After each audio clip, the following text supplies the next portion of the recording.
Desde Cartagena, Colombia, sus amigos de la Iglesia Cristiana La Santa Unción, donde la santidad conviene a la casa del Señor. Le invitamos a escuchar esta enseñanza y oramos a Dios para que sean transformados los corazones y preparados para este último gran llamado al arrepentimiento. Pedimos a Dios que les hable con este mensaje y se acerquen más a Él por medio de nuestro Señor y Salvador Jesucristo. Tu reino, con tu sangre. Romanos capítulo 6, versículo 15.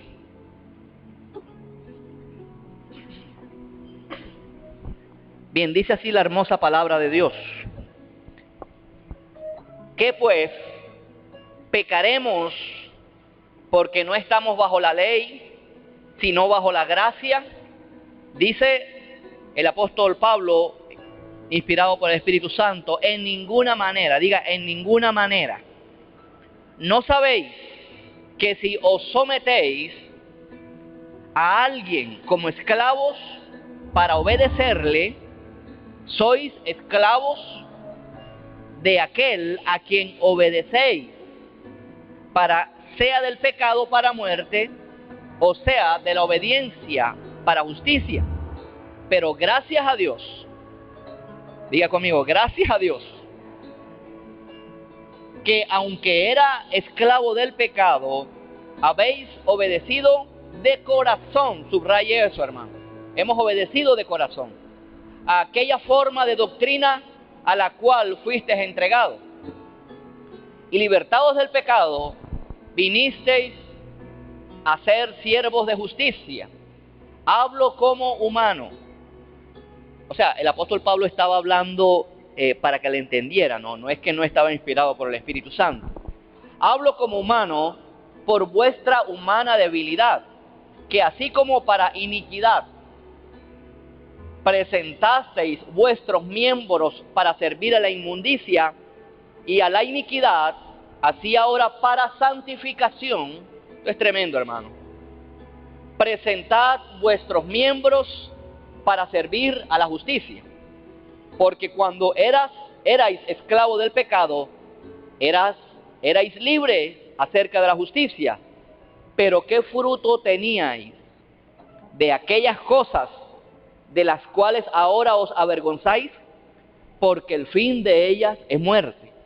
Mas ahora que habéis sido libertados del pecado y hechos siervos de Dios, tenéis por vuestro fruto la santificación y como fin la vida eterna.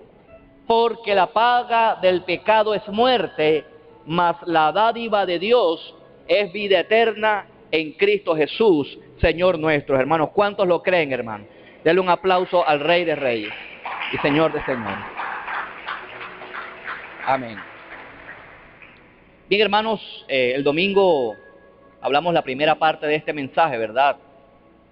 Habíamos visto algunas cosas de que la gracia de Dios no es licencia para pecar, hermano. Quizás eso podemos saberlo de teoría, pero realmente, hermanos, eso es una práctica común en el cristianismo. Y estamos, hermanos, frente a una iglesia que no maneja lo que es la gracia de Dios, no entiende todavía lo que es la gracia de Dios. La gracia de Dios no es para decir cualquier cosa desde el púlpito. La gracia de Dios no es para yo escribir cualquier libro, cualquier cosa y ponerle a ese libro que es una inspiración del Espíritu Santo. Estamos muy lejos, hermano. La iglesia de Roma, esta carta que el apóstol Pablo, hermano, si usted se lee, si no se ha leído la carta a los romanos, esta es una epístola muy profunda. Es decir, yo veo a la iglesia de Roma, o sea, la iglesia cristiana que estaba en Roma, una iglesia, hermano, que entendía cosas profundas. Algunos le dicen la epístola teológica por excelencia. Y hay pasajes muy difíciles de entender en este pasaje, en esta carta del apóstol Pablo. Y dice cosas muy profundas. Y se la escribió a una iglesia. Entonces, hermanos, en ese tiempo le habían quizás mandado al apóstol Pablo un correo electrónico diciendo: hermano Pablo, porque en ese tiempo no se decía apóstol, o yo, ahora es que se dicen apóstoles. En ese tiempo le escribieron: hermano Pablo, algunos están diciendo en esta iglesia de Roma que la gracia es una licencia para pecar. ¿Qué le respondemos a los hermanos? Entonces viene Pablo y le responde la primera parte, que fue el mensaje que usted escuchó el domingo. Y básicamente a la primera pregunta, ¿qué pues? ¿Perseveraremos en el pecado para que la gracia abunde? El apóstol Pablo dice: en ninguna manera. Entonces viene y le hacen otra pregunta. Y la pregunta es: ¿pecaremos porque no estamos bajo la ley, sino bajo la gracia? ¿Qué dice el Espíritu Santo? También vuelve a decir: en ninguna manera. Entonces, empiezo diciendo lo siguiente. Yo sé que todos aquí somos cristianos. ¿Cuántos somos cristianos aquí? Pero, hermano, yo creo que hay que ser muy sinceros. Y yo creo que muchas veces hemos andado como viviendo en la ley. Yo no escuché nada. Yo no escuché nada. Por eso que no escuché nada. Porque todavía vivimos pensando como si estuviéramos en la ley. Ahora lo voy a explicar. Muchas veces, hermanos, nos comportamos como personas que estuviéramos viviendo en el Antiguo Testamento. Hermanos, la ley no está abolida. Eso quiero que quede muy claro. Pero una cosa es la pena de la ley en el Antiguo Testamento. Aquí a nadie lo van a apedrear, por lo menos físicamente, ¿verdad? Por cometer adulterio. Pero seguro que se lleva su pedrada. Pero vayamos al castigo físico, al castigo literal. Nosotros no estamos sujetos a esos castigos. La ley moral todavía existe. Ahora, ¿en qué sentido no nos cobija la ley moral? No nos cobija en el sentido de que tú la tengas que cumplir para ser salvos. Amén. Entonces, a veces, en ese sentido, hermano, a veces vemos a cristianos presionados porque pecaron, porque le fallaron a Dios. Estoy hablando, hermano, en una presión humana, porque duele ofenderle a Dios. Hermanos, y se los digo honestamente, he pasado por esto. Muchas veces yo mismo me autorrecriminaba. ¿Cuántos lo han hecho, hermano? ¿Por qué fallé? Yo sí soy bruta. Yo sí soy estúpido. ¿Cuántas veces lo hemos hecho cuando le hemos fallado a Dios? Entonces, eso es muestra, hermanos, de que todavía estamos pensando que la salvación es por nuestras obras. Y bastante que lo tenemos claro, ¿verdad? ¿Y cuántas veces por un pecado, por desviar la mirada 5 segundos hacia algo que no debíamos mirar, nos recriminamos: Señor, ¿y por qué? Y otra vez voy a empezar y voy a hacer esto, y perdóname. Y para completar, no oramos. Como si estuviéramos bravos con Dios y si Dios tuviera la culpa. ¿Cuántos han hecho eso? A ver. ¿Sí o no, Samit? Demoramos días sin orar para que se nos pase. ¿Qué se nos tiene que pasar? El sentimiento del pecado, o no creemos que la sangre de Cristo nos limpia inmediatamente. ¿Cuánto tiempo Dios se tarda en perdonar? Esto es automático. Lo que pasa es que a veces queda el dolor por el pecado, ¿verdad? Lo que llamamos el remordimiento. Entonces, somos cristianos, pero muchas veces nos comportamos como si viviéramos en la ley. Entonces, esto va a ser una continua lucha, hermanos.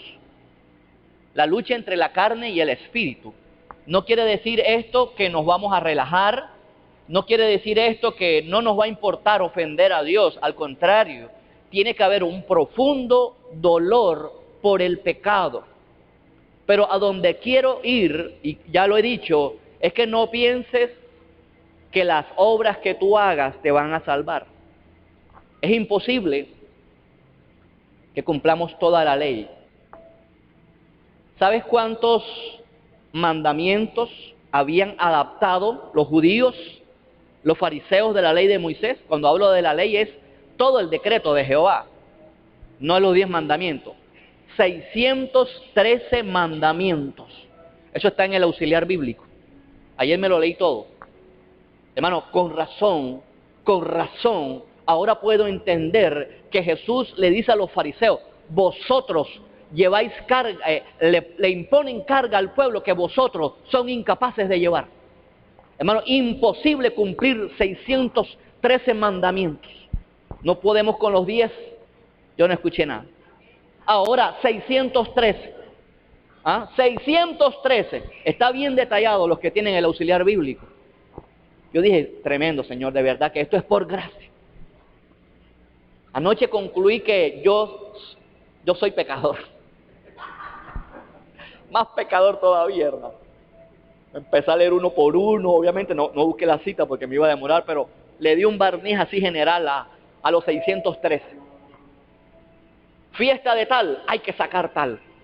Fiesta de tal de los tabernáculos, Jerminson tiene que orar a las 6 de la tarde. Y era una cantidad de mandamientos que son los que están allí, no adulterar, no matar, y todas esas cosas, pero habían adaptado, habían dicho 613 mandamientos. Por eso, escucha, Jesús le dice, yo soy la puerta. ¿Por qué? Porque los fariseos creían que con Jesús eran 614 puertas. Por eso Jesús le dice, yo soy la puerta. Hermano, la puerta de la ley, de las buenas obras, jamás de los jamases te van a salvar. Solo Jesús salva. ¿Cuántos le aplauden al Señor, hermano? Entonces, hermano, hay algo que de verdad que necesitamos entender. Le voy a hacer una pregunta, a ver. Una pregunta bien difícil a Jefferson. ¿Dónde estás tú ahora mismo? ¿Dónde estás? ¿Dónde estás? Aquí. Pero ¿dónde es aquí? Ubícame.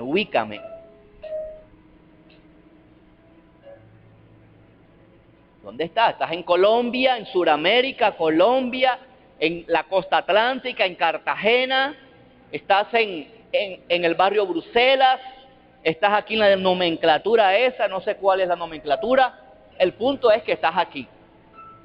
Ahora, ¿dónde lo quiero llevar con esto? Es que así como tenemos un lugar físico, unas coordenadas, también tenemos un lugar espiritual. O sea, nosotros, escucha, estamos sentados en lugares, dice la Biblia, celestiales con Cristo. Esa es nuestra coordenada espiritual. ¿Por qué es importante saber esto? Porque si no sabemos cuál es nuestra posición en Cristo, la iglesia siempre estará haciendo buenas obras. Y no es que no haya que hacerlas, sino que el ejemplo que les puse anteriormente, fallarle a Dios, amargarse por haberle fallado a Dios, es que siempre le vamos a fallar a Dios. Siempre le vamos a fallar a Dios, yo no escuché nada.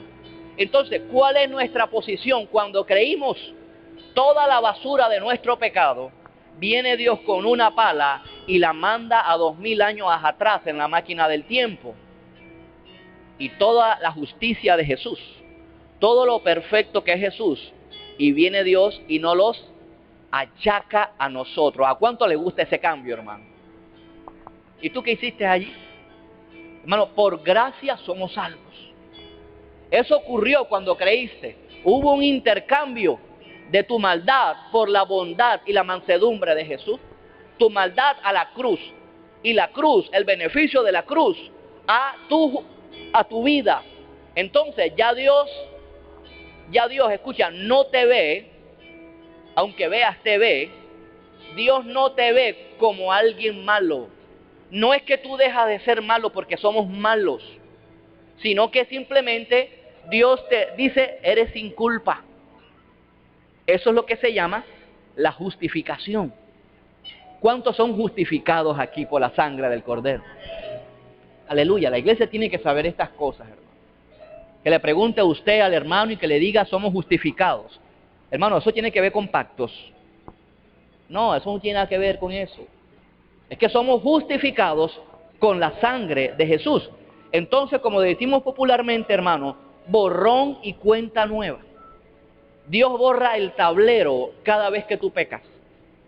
Mientras no confieses el pecado, porque la gracia no excluye la confesión de pecados. Si usted quiere, le muestro un ejemplo. Vaya conmigo al Evangelio de Juan.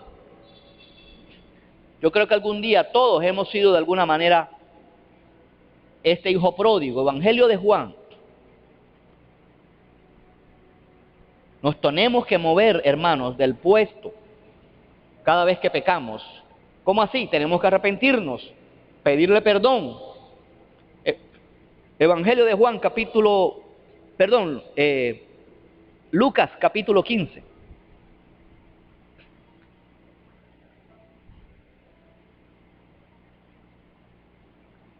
Lucas 15. Ya usted sabe la historia del hijo pródigo, ¿verdad? Pero simplemente le quiero decir, hermanos, lo que dice Jesús, que el esclavo no permanece para siempre en su casa, cualquiera de las dos casas, la del padre o la del pecado. Algo tiene que ser el esclavo, porque si eres siervo del pecado, entonces eres esclavo de Satanás. Pero si eres esclavo de la justicia, entonces eres esclavo de Dios, siervo de Dios. Entonces podemos ver en Lucas capítulo 15 lo que hizo este hijo pródigo.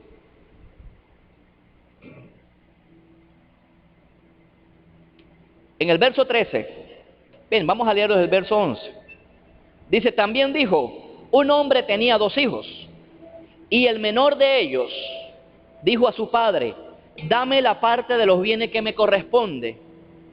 ¿Y a quiénes se los repartió el padre? A ambos. Ahí dice, les repartió los bienes.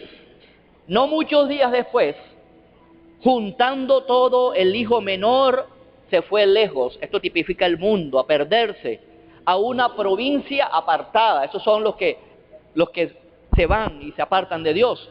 Y allí desperdició sus bienes, su vida, su juventud, viviendo como perdidamente. Y cuando todo lo hubo malgastado, lo malgastó todo, hermano. El pecado nos lleva a malgastar lo espiritual y también lo material. Vino un hambre en aquella provincia y comenzó a faltarle.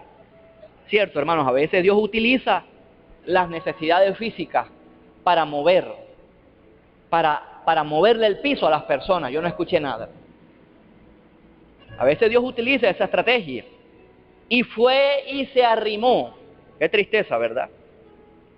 A uno de los ciudadanos de aquella tierra, el cual envió a su hacienda para que apacentase cerdos. Los cerdos en la mentalidad judía son animales inmundos. Y dice que deseaba llenar su vientre con las algarrobas que comían los cerdos, pero nadie le daba. Miren lo que hace este hombre. Miren lo que implica la gracia. La gracia no es sigue pecando, hermano, no hay problema, Dios te perdona. La gracia nos tiene que llevar a movernos del lugar del pecado donde estamos. Dice aquí la Biblia que volviendo en sí, o sea que el pecado, ¿cómo vuelve a las personas? Lo vuelve sin juicio, pierden el juicio. El pecado hace eso y cree que la persona está bien. Dice, y volviendo en sí dijo, ¿cuántos jornaleros en casa de mi padre tienen abundancia de pan y yo aquí perezco de hambre? Esto también es espiritual de la palabra, hermano. Me levantaré. Qué tremendo, ¿verdad? Lo que hace la gracia, la persona tiene que levantarse. Yo creo que uno puede orar por los hermanos, pero hermano, vea, ante todo, más que oren por ti, es que tienes que ser testigo, ser consciente, es la palabra correcta, de que tú tienes que tener una disposición de salir de eso. Dios hará el resto, hermano. Yo no escuché nada. Cualquier pecado, homosexualismo, la persona tiene que moverse de allí, dejar las malas amistades, dejar de entrar a páginas pornográficas y Dios hará el resto. Amén. Dice, me levantaré, dejaré de entrar a esas páginas pornográficas e iré a mi Padre, ¿verdad? Confiar en el perdón de Dios. Esto implica la gracia. Y le diré, o sea, él primero lo pensó, como si Dios necesitara que tú prepararas un discurso, pero no importa. Padre, he pecado contra el cielo y contra ti. Ya no soy digno de ser llamado tu hijo. Hazme como uno de tus jornaleros. Y levantándose, miren la disposición, vino a su padre. Y cuando aún estaba lejos, ¿quién vio primero a quién? ¿Quién vio primero a quién? Su padre. O sea que la salvación es por gracia. Él tuvo la disposición, pero quien te ve primero es Dios. Dígale al hermano, Dios te ve. Adela, Dios te ve. Dios te ve. Y cuando aún estaba lejos, lo vio su padre. Y fue movido a misericordia, ¿verdad? Y corrió y se echó sobre su cuello y le besó. Y el hijo le dijo, Padre, he pecado contra el cielo y contra ti. Soy un avergonzado, no me merezco ni comida, no merezco ni ir a la iglesia, no merezco orar. ¿Cuánto lo hemos hecho, hermano? ¿Sí o no? Lo mismo. Y mire lo que hace Dios, porque no es lo mínimo que tenemos que hacer es confiar en su perdón, arrepentirnos. Pero el Padre le dijo a sus siervos, sacad el mejor vestido. Este era un hombre que estaba desnudo espiritualmente, estaba en pecado, y vestirle y ponerle un anillo en su mano. Esto tipifica la autoridad espiritual, el compromiso, y el calzado en sus pies. Acuérdense que los que andaban descalzos en los tiempos bíblicos, ¿quiénes eran? Los esclavos. Qué tremendo. Y traer el becerro gordo y matarlo y comamos y hagamos fiesta. Entonces, hermanos, en el tiempo de la gracia, Dios siempre está dispuesto a perdonar. Si tan solo vamos al Padre, le pedimos perdón. ¿Y qué hizo el hombre? Se quedó en la discoteca. Se aparta del pecado. Yo no escuché nada. Esto todavía está vigente en el tiempo de la gracia, hermano. No tomemos la gracia como una licencia para pecar. Aun cuando estamos en el tiempo de la gracia, hermano, yo a veces veo que algunos hermanos ven a Dios como alguien que está escondido o así mirando por la pared con mucho cuidado para ver si el hermano Juan Carlos cae. Y para decirle, te lo dije, ¿para qué te fuiste de la iglesia? Yo no escuché nada, hermano. Eso no lo hacen muchas iglesias. Hermano, vean, aunque usted no lo sepa, la iglesia donde mucha gente sale, están pendientes que usted le vaya mal, que usted se enferme. ¿Para qué? Para ir allá y que le digan, te lo dije, y por dentro, por fuera te felicitan, te abrazan, pero por dentro dice, está bueno. Yo no escuché nada, hermano. Hermano, Dios nos libre, hermano, de verdad. Dios nos libre de hacer eso. Así como hemos denunciado muchas cosas, hermanos. Si nos descuidamos, esas cosas que hemos denunciado, podemos estar haciendo cosas peores. Así que, hermano, le pido a Dios que nos guarde, a toda esta iglesia, que nos guarde, que nos siga llevando, predicando su palabra como está puesta. Devuélvase conmigo a Romanos. Entonces, hermano, la primera verdad que podemos ver en estos versículos es que el pecado, hermano, el pecado no se va a enseñorear de nosotros. El pecado no es tu señor. Dígaselo al hermano, el pecado no es tu amo. En el versículo 16, ¿qué otra verdad podemos aprender aquí? Que solamente, escucha, solamente podemos servir a un amo, hermanos. A un amo. Jesús, nuestro Señor, dice, no podéis servir a dos señores, porque o aborrecerás a uno y amarás al otro. Una persona que tenga dos mujeres jamás la podrá amar de manera igual a las dos. ¿Sí o no? O amará más a una y la otra se aguanta. Pero jamás de los jamases podremos tener, hermanos, a dos amos al mismo tiempo. En el verso 16 dice, ¿no sabéis que si os sometéis a alguien como esclavo, habla de someterse, para obedecerle? Esto es importante, ¿verdad? Sois esclavos de aquel a quien obedecéis, sea del pecado para muerte o sea de la obediencia para justicia. Entonces, ¿qué podemos ver aquí, hermanos? Que podemos, hermanos, solamente podemos tener un amo. No hay amos intermedios, hermanos.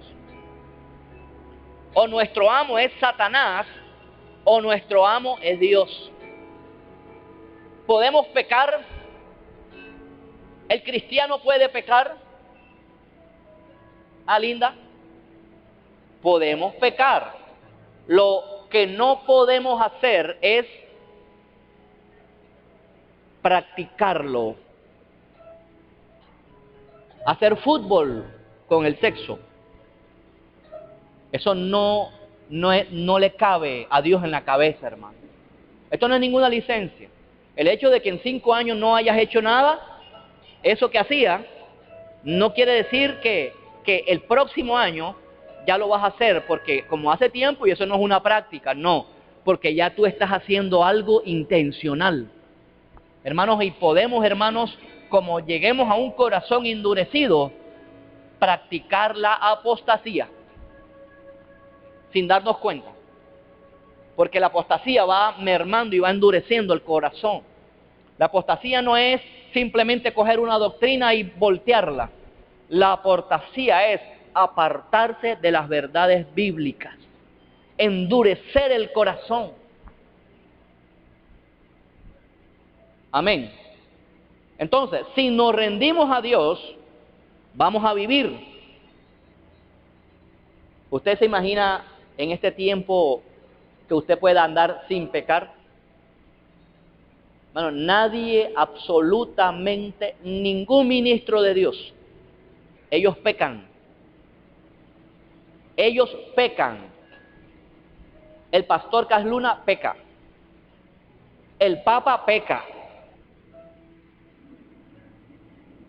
Todos esos pastores que uno encuentra por televisión, los apóstoles pecan. Yo no escuché nada. Amén. Entonces, yo peco y tú pecas, Oscar. No eres el único, tranquilo. Entonces, si nos rendimos a Dios, vamos a vivir. Esto no quiere decir, hermanos, que vamos a ser impecables. Esto no quiere decir que vamos a ser perfectos. Lo que esto quiere decir es que no vamos a hacer planes para pecar. Yo no escuché nada. Eso sí es diferente. Yo no puedo decirle aquí a Jefferson, ¿qué vas a hacer mañana?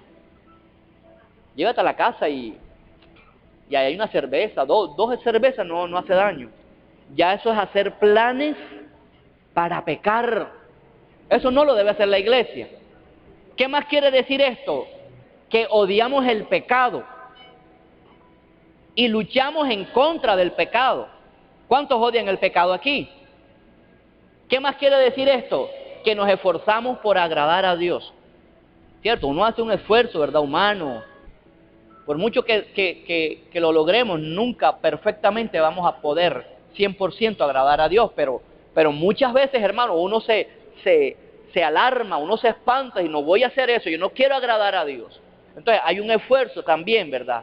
Esto quiere decir, hermano, que vamos a estudiar la palabra para saber qué dice Dios en su palabra, conocer sus mandamientos y guardarlos. ¿Qué más nos dice el verso 16? Que si pecamos, vamos a buscar inmediatamente, no dejarlo para la otra semana, ni decirle a Dios, todo bien. Esto es inmediatamente buscar el perdón de Dios. Es difícil, hermano. Es difícil que un cristiano se condene, se aparte, si permanentemente está agradando a Dios, si permanentemente está arrepintiéndose, buscando el rostro de Dios. Es muy difícil, hermano. La salvación no se pierde de la noche a la mañana. Porque si tú, estoy seguro que hoy pecas, como seguramente lo hiciste por no orar y por no leer la Biblia, has pecado, tú le vas a pedir perdón a Dios enseguida. Y esta noche vas a orar y a leer la palabra. Yo no escuché nada. Amén. Dios es bueno, hermano. Diga conmigo, Dios es bueno. Dios es bueno. Entonces el cristiano hará lo posible, hermano, que la comunión con Dios no se rompa. Porque amamos a Dios. ¿Cuántos aman a Dios aquí, hermano? Dele un aplauso al Señor.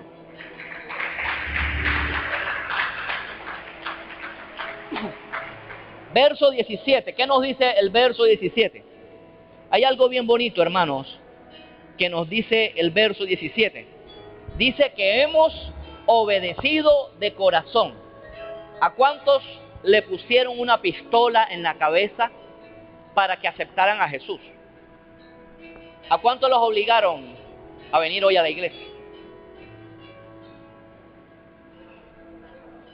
¿Ah? A Esteban.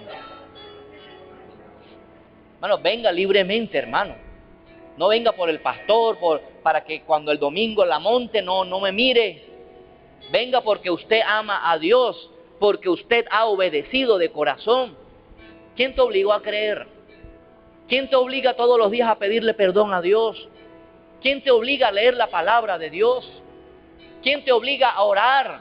Esto, hermano, tiene que hacernos recordar la decisión nuestra. Es una decisión voluntaria. Dice aquí en la palabra, pero gracias a Dios. Eso es gracias a Dios. Aunque éramos esclavos, tremendo, habéis obedecido de corazón a aquella forma de doctrina al cual fuisteis entregados y libertados. ¿Cuántos son libres del pecado aquí? Vinisteis a ser siervos de justicia. Éramos esclavos, ¿verdad? Del chisme, de las borracheras y de todas esas cosas que tú hacías. Éramos esclavos, hermano. No hay justo uno, ni uno que no peque, hermano. No hay ni uno. Todos se desviaron a una. Hermanos, si entendiéramos más la gracia de Dios, la misericordia, hermanos, vamos a vivir una vida que a Dios le agrada. Una vida de agradecimiento. Señor, voy a la congregación porque estoy agradecido contigo. Padre, hago el discipulado porque estoy agradecido contigo. Y no tendríamos que estar corriendo detrás de la gente, hermano. Entonces, hermanos, aun cuando hay que cumplir mandatos en la palabra, no podemos, hermanos, resumir la vida cristiana en cumplir 613 mandamientos. Yo sé que no todos tienen el auxiliar bíblico, pero léanselo y se van a quedar en una sola pieza. Van a concluir, yo no puedo cumplir esto. Se los vuelvo y se los digo, no podemos cumplir ni siquiera los 10. Ni siquiera los 10. Ahora 613 que habían puesto los fariseos como una carga. Entonces, hermanos, si amamos a Dios, vamos a guardar los mandamientos. Los vamos a guardar con amor. No podemos permitir, hermanos, que podamos pensar que podemos vivir todavía bajo la ley. Mucho menos en el libertinaje.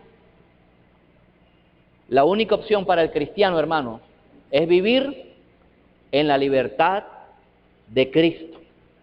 La libertad en Cristo, hermano, nunca debe ser una excusa para pecar. Una excusa. Tenemos que agradar a Dios en todo. Absolutamente en todo. Esforcémonos. ¿Vamos a pecar? Sí, vamos a pecar. Pero cuando entendemos la gracia, automáticamente, dice la palabra, tenemos acceso al trono de la gracia. ¿Cómo tenemos acceso al trono de la gracia? ¿Sabías que todos los reyes tienen una alfombra roja? Esta alfombra roja no es una alfombra roja, es la sangre preciosa de Jesús. ¿Cuántos le aplauden? Aleluya. Aleluya. ¿Por dónde vamos, hermano? Verso 18. Esa es la alfombra roja, hermano. No es la de Hollywood, ni la de algunos apóstoles. Oye, hermano, tuve un sueño en esto ayer, fue tremendo. Ha tenido...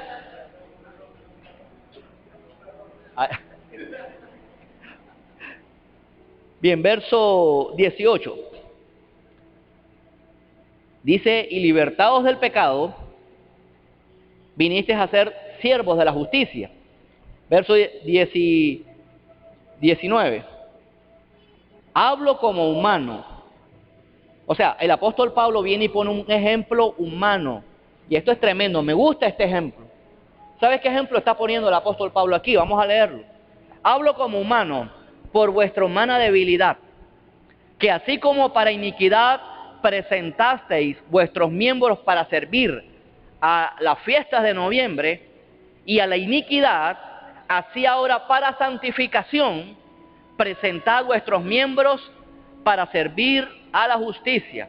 Entonces, en pocas palabras, hermano, el ejemplo que nos pone el apóstol Pablo aquí, dice que así como había pasión, escucha, que así como había pasión para beber, para hacer de cuanta porquería hay en el mundo, esa misma pasión la debemos traer para lo bueno.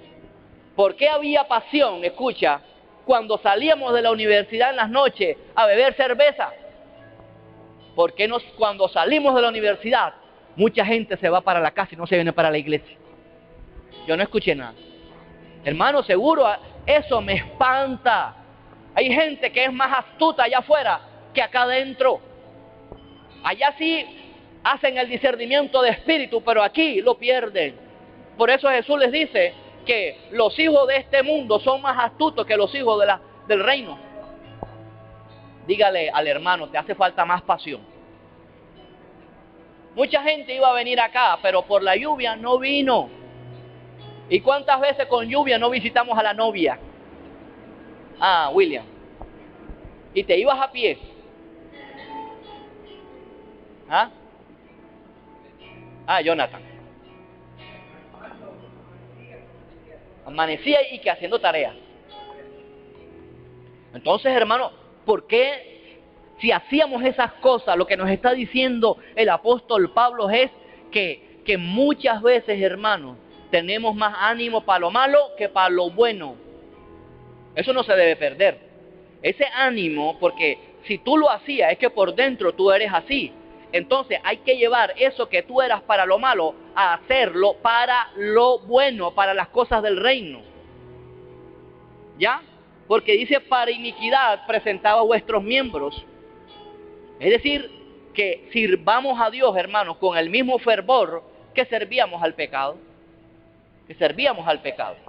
Yo estoy seguro que más de uno, esas personas que aman al fútbol y que a las 10 de la mañana vayan a aguantarse sol a ver jugar a su equipo favorito, y no importa, pero se van a pie, esa persona se puede venir a pie a la iglesia. Entonces, ¿por qué hay tanta excusa? Es que no tengo plata. Ah, sí, cuando estabas en el mundo sí te ibas a ver fútbol. Cuando estabas en el mundo conseguías plata para ese tiquete del estadio. Yo no escuché nada. Entonces, hermano, no sé con qué pasión servíamos al diablo en el mundo, pero solo te digo que ahora estás en Cristo Jesús, con ese mismo fervor, sírvele a Dios. Sírvele a Dios. Aleluya. Entonces, lo que El pecado, hermano, muchas veces da más ganas de pecar, ¿o no? El pecado da más ganas de pecar. Hermano, yo nunca había visto esa cerveza que están vendiendo ahora. Pues pasé, cogí una mototaxi y pasé al lado de un camión de eso. Yo me quedé asombrado, hermano. Me quedé asombrado. Yo dije, Dios mío, el que le gusta la cerveza, el que le gustaba esa que venía así pequeña, cuando vea esa grande va a querer tomarla. Para eso es que lo hacen, hermano. Eso no es casualidad. Eso no es casualidad, hermano. El que tiene una mujer va a querer tener otra. Yo no escuché nada. Hermano, estaba leyendo una noticia hoy por fin, los mormones reconocieron que José Smith, el fundador de los Testigos de Jehová, era polígamo. Por fin tuvo 40 mujeres. Y una de ellas era de 14 años. El fundador de los mormones. Ya lo declararon oficialmente, era polígamo. 60 años después de haberse fundado esa secta, quitaron la poligamia. Pero todavía hay iglesias allá en Estados Unidos que están a favor de la poligamia, iglesias mormonas. Entonces, hermano, el que peca da más ganas de pecar. Por eso, hermano, vea, esto es de una continua vigilancia. Vuestro adversario, el diablo, anda como león rugiente buscando a quien devorar. Esto es de no dar papaya, hermano. Esto no es de no dar papaya. En el versículo 20 dice, porque cuando eras esclavos del pecado, eras libre acerca de la justicia. En pocas palabras, el apóstol Pablo lo está diciendo al revés. El apóstol Pablo lo que está diciendo en el versículo 20, cuando eras esclavos del pecado, ¿qué éramos? Culpables. Pero lo dice de otra manera, él es libre de justicia. La justificación es libre de culpa. Entonces el apóstol Pablo lo está diciendo así, a lo contrario, ¿verdad? Porque cuando eras esclavos del pecado, eras libre de la justicia. Pero ¿qué fruto teníais de aquellas cosas? ¿Cuál es tu felicidad? Hermano, yo creo que el pecado que cometimos en el pasado, hoy nos debe avergonzar. Yo no escuché nada. No es posible que aunque no lo digamos, aunque digamos que ya renunciamos a eso, por dentro nos autoestimulemos, nos satisfagamos. No es posible, hermano, no es posible. ¿Qué frutos tienes de eso? ¿Ah? ¿Qué fruto tienes de haberte acostado con todas estas mujeres? Pero ¿qué fruto teníais de aquellas cosas de las cuales ahora os avergonzáis? Porque el fin de ellas es muerte. Mas ahora habéis sido libertados del pecado. Ya sabemos lo que es ser libertado, ¿verdad? No es que no vamos a pecar, sino que nos apartaremos y si caemos. Es el dominio. Y hechos siervos de Dios. ¿Cuántos son siervos de Dios aquí? Tenéis por vuestro fruto la santificación y como fin la vida eterna. En pocas palabras, hermanos, para ya casi terminar y resumir lo que es la ley y la gracia, vamos a decir lo siguiente. La ley representa lo que el hombre tiene que hacer para agradar a Dios. Eso lo hace la religión. La gracia es lo que Dios ha hecho. Y lo que Dios hizo, lo hizo en la cruz del Calvario. La ley representa las obras de la carne, lo que yo hago en lo humano. La gracia representa la obra terminada de Cristo. La ley representa el esfuerzo por alcanzar las normas de Dios. Y la gracia, Dios me eleva a sus normas por medio de Cristo Jesús. La ley fomenta la justicia propia. ¿Qué tal, hermanos, que nosotros seamos salvos por obras? ¿Qué tal que fuésemos salvos por cumplir los 613 mandamientos. Entonces, ¿qué le va a tocar hacer a Dios? Bien, vamos a hacer una fila. En esta primera fila, los que pudieron cumplir 50. En esta segunda, los que pudieron cumplir 20. En esta otra. Entonces, eso lo que nos llena es, vamos a esforzarnos. Voy a esforzarme y me lleno de orgullo y de esto. Hermano, entendamos que la salvación es por gracia. Las obras, no mentir, no robar, no matar y todas esas cosas son como resultado de haber creído. Yo no escuché nada, hermano. Como resultado, no es para que tú te salves. La ley, el centro de la ley, ¿sabes cuál era? ¿Dónde se dio la ley? En el monte Sinaí. ¿Sabes cuál es el centro de la gracia? El monte de la cruz del Calvario. ¿Cuántos le aplauden al Señor? Aleluya. En la ley, el hombre dice, no puedo. Pero en la gracia, Dios dice, yo sí puedo. Pero eso lo dice Dios. Y en el verso 23, hermano, me gusta este verso, hermano. Precioso, no lo sabemos de memoria, yo creo que la mayoría. Dice que la paga del pecado es muerte, mas la dádiva de Dios es vida eterna en Cristo Jesús. Hermanos, ¿qué les parece aquí, en este lugar, si hay alguien que trabaja y no le pagan? ¿Ah? ¿Cómo se sentirían? A ver. Esa empresa es injusta. Ese jefe mío es mala paga, mala clase, y eso que va a la iglesia. En pocas palabras, hermanos, lo más justo, escucha, es que si tú trabajas, te tienen que pagar. Así está bien, ¿verdad? Bien, el pecado trabaja y el pecado necesita un salario. Ese es un salario diabólico. ¿Sabes cuál es la paga del pecado? La muerte. Así de sencillo, hermano. Tú trabajas en tu empresa, horas extras, quincenalmente o mensualmente te pagan. El pecado es así. Entonces, como es injusto que no te paguen, para Dios es injusto que no le pague al pecado. Dice, la paga del pecado es muerte. Más, dice, ¿qué más dice? ¿Sabe qué es la dádiva, verdad? Dádiva es el regalo de Dios, Jesús. ¿Cuál es la paga de Jesús? No es paga, es dádiva. Porque si no es por obras, si no es que te lo mereces. Sabía que iban a decir eso. Gloria a Dios que me respaldó. Es la dádiva, no es la paga de Dios, porque ¿cuánto tienes que hacer para que Dios esté endeudado contigo? La dádiva de Dios es vida eterna en Cristo Jesús. ¿Cuántos le aplauden al Señor? Aleluya. Aleluya. Vamos a orar, hermanos. Vamos a orar. Esto es un precioso regalo. Se llama Jesús de Nazaret. Hermanos, el domingo yo sé que Dios se va a glorificar todavía. El próximo jueves voy a predicar el capítulo 7. Es que hay más enredados.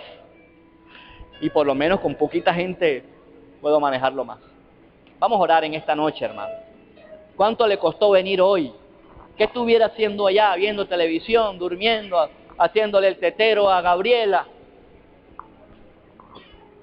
Hombre, de lo que se ha perdido usted, hombre. Vamos a orar, hermanos. Y vamos a pasar acá adelante.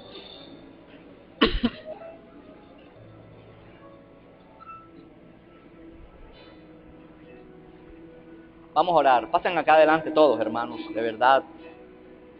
Acérquese con confianza al trono de la gracia. ¿Ya?